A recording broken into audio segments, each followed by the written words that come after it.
This is Land of Havilah, Proverbs 23. We've entered a new section of the book that Solomon calls his 30 excellent things. Some of the things are one-liners, but many of them are several lines, such as excellent thing number 6 coming up now. Verse 1. When you sit to eat with a ruler, consider diligently what is before you. Put a knife to your throat if you're a man given to appetite. Don't be desirous of his dainties, since they are deceitful food.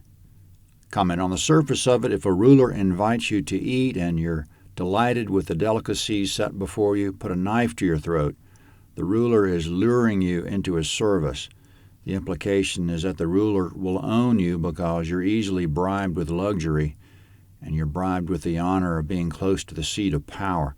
This can be a problem in Washington, that after a politician has been there a while, they become addicted to the power and prestige of the place. Then they do whatever they need to do to stay there. They're serving their appetites and nothing else.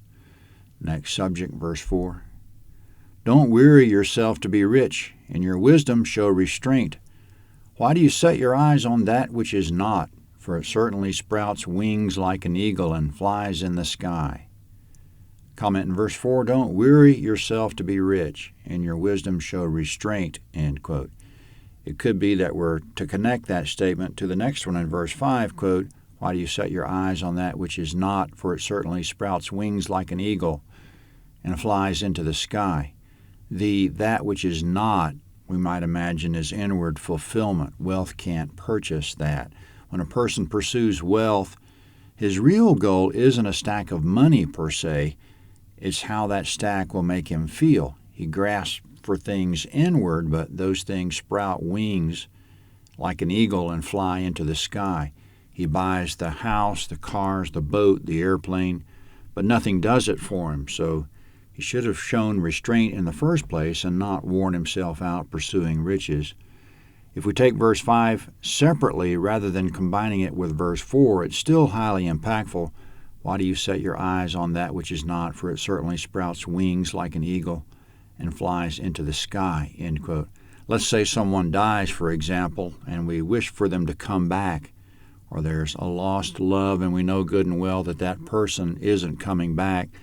It's time to let go and not set our eyes on that which is not, because it's already sprouted wings like an eagle and flown into the sky. It makes no sense to set our eyes on that which is not and never will be. Why do you set your eyes on that which is not? Next item of excellence, verse 6.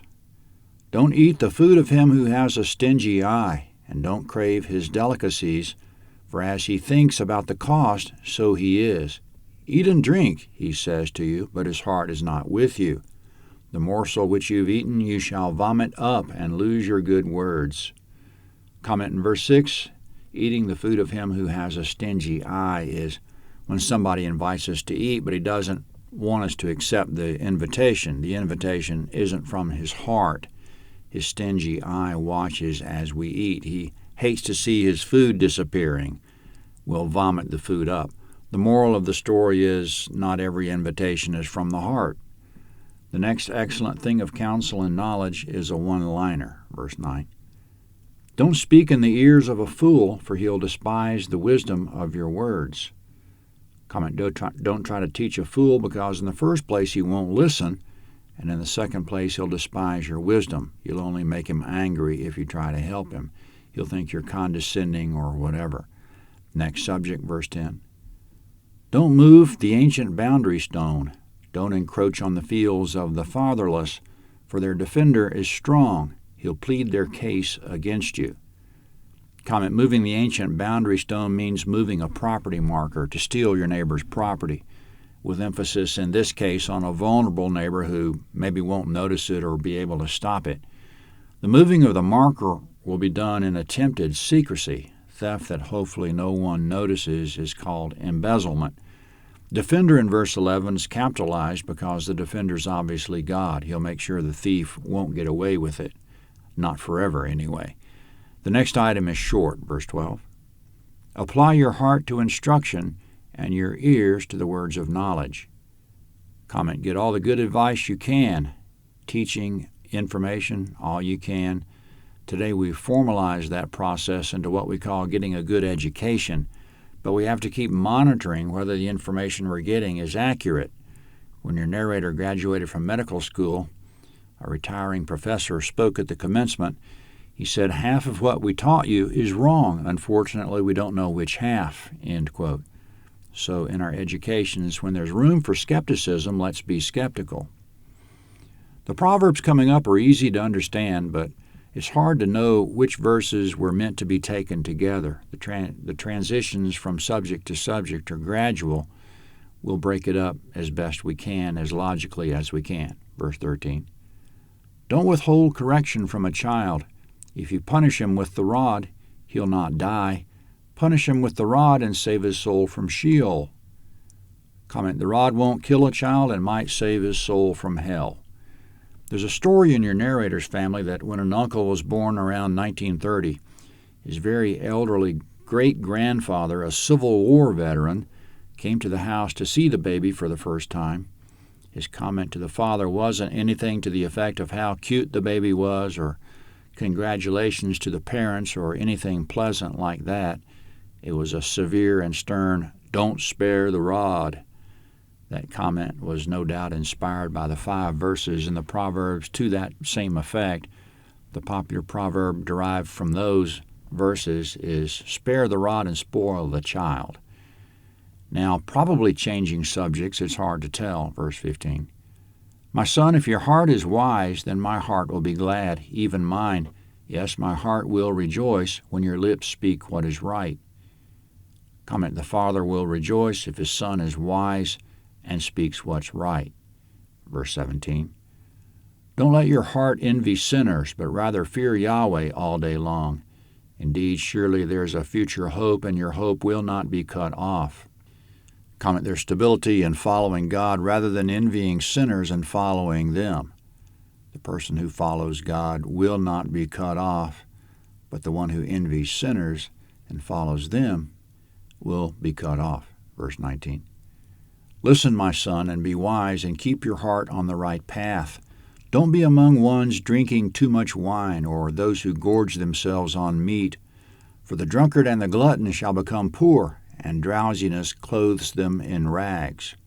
Comment, don't be a drunkard or a glutton, or you'll be poor. Drowsiness will clothe the drunkard and glutton with rags. We call it a food coma now, that a big meal makes us lazy and sleepy. And of course, alcohol does the same. Those excesses are not conducive to keeping up our responsibilities. Verse 22. Listen to your father who gave you life, and don't despise your mother when she's old. Comment, there's the implication here that the child is an adult now because his mother is old. The grown child should still respect his parents. It's not exactly that he should obey them in the proverb, but more exactly that he should listen, keep their advice in consideration, and not despise their advice. Verse 23. Buy the truth and don't sell it. Get wisdom, discipline, and understanding. Comment, there's emphasis in the Proverbs that we should keep listening and gathering knowledge, but in the process of doing that, we arrive at some axioms that never change. We don't keep questioning everything. Quote, buy the truth and don't sell it. A preacher said a person can be so open-minded his brain falls out the back of his head. So buy the truth and don't sell it. Verse 24. The father of the righteous has great joy. Whoever fathers a wise child delights in him.